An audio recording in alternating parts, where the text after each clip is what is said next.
फेविकोल का जोड़ नहीं है, हो सकता है क्या? पिछला ट्रैक रिकॉर्ड ऐसा ही है, एनडीए इंडिया एनडीए इंडिया ऐसा रहा है।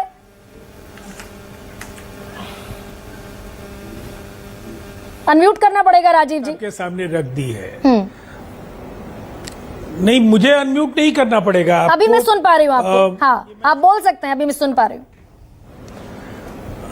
देखिए, अभी प्रेम शुक्ला जी ने पूरी फेहरिस्त आपके सामने रख दी।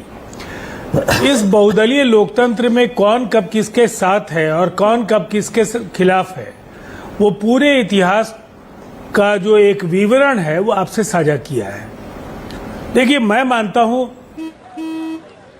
चल हो जा शुरू।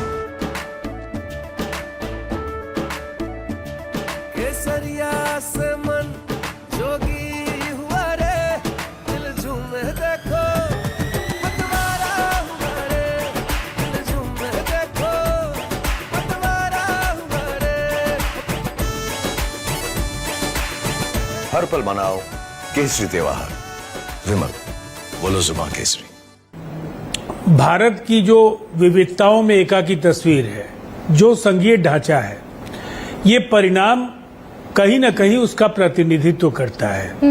राष्ट्रीय पार्टियां भी बेहद महत्वपूर्ण हैं और तमाम क्षेत्रीय पार्टियां भी उतनी ही अहम भूमिका का निर्वहन करने जा रही हैं।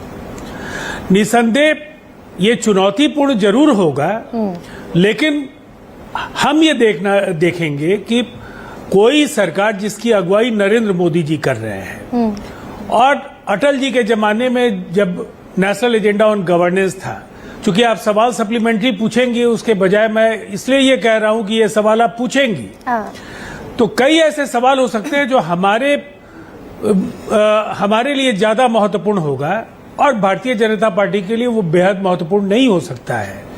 लेकिन जो एक संघीय ढांचे में एक राज्य की जरूरतें हैं, उसके हिसाब से जब कोऑर्डिनेशन कमेटी बनेगा, कोऑर्डिनेशन कमेटी में हम बातें रखेंगे, हमारी जो प्रतिबद्धता जिन मुद्दों को लेकर के है उस पर सहमति कायम करना चाहेंगे, तो इससे बेहतर लोकतांत्रिक प्रक्रिया कुछ भी नहीं हो सकती। लेकिन राजीव जी, और ऐसा आज इस नीतीश देश में कुमार की तरफ से खबर आई और वो खबर ये थी कि उन्होंने अटल बिहारी वाजपेयी का जिक्र किया, यानी कि इस वाले रिजीम में अगर नीतीश कुमार को अटल बिहारी वाजपेयी याद आए, और वो ये कह रहे हैं कि फॉर्मूला जैसा अटल बिहारी वाजपेयी की सरकार में था वैसा फॉर्मूला होना चाहिए, तो उस सरकार में, उस गठबंधन सरकार में जितने भी बड़े और कड़े फैसले थे, घोषणा पत्र में उनको बैकएंड पर रखा गया। 370 को बैकएंड पर ले जाया गया। अटल बिहारी वाजपेयी को लिबरल माना जाता था, उन्होंने रख दिया बैकएंड पर 370 का फैसला। आप जो सवाल पूछ रही हैं, जो सवाल आप पूछ रही हैं वही तो मैं बता रहा हूं। National agenda on governance Atal ji की सरकार में जो भी साझेदार दल थे, उनकी प्राथमिकताएं क्या हैं, किन सवालों पर हम साथ हैं, कहां हमारी असहमति है, इसीलिए वो नेशनल एजेंडा ऑन गवर्नेंस था। कोऑर्डिनेशन कमेटी थी, कोऑर्डिनेशन कमेटी में हम अपनी बातें रखते थे।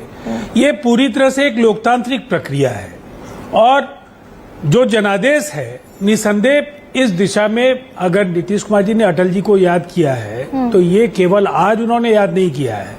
अटल जी के साथ उनके रिश्ते रहे हैं, बिहार का काफी काम हुआ है, मोदी जी के साथ भी काफी अच्छे रिश्ते हैं, और जो सरकार की बनावट होगी, जो कोऑर्डिनेशन कमेटी का जो सांगठनिक ढांचा होगा, निसंदेह उसको ज्यादा डेमोक्रेटाइज करके हम अपनी बातें रख करके अपनी जो कई ऐसे सवाल हैं, रीजनल इम्बैलेंसेस का सवाल है, राज्यों के बीच जो संसाधनों का असमान वितरण, वो आज का सवाल नहीं है। राजीव जी, बड़ा छोटा सा सवाल और छोटा सा ही जवाब दीजिएगा इसका, सरकारों को दिया कि आपको लगता है कि वो जो जातिगत जनगणना देश भर में कराने की मंशा है नीतीश कुमार की, वो आप इस रिजीम में पूरा करा ले जाएंगे? ये लगता है आपको, ऐसी उम्मीद?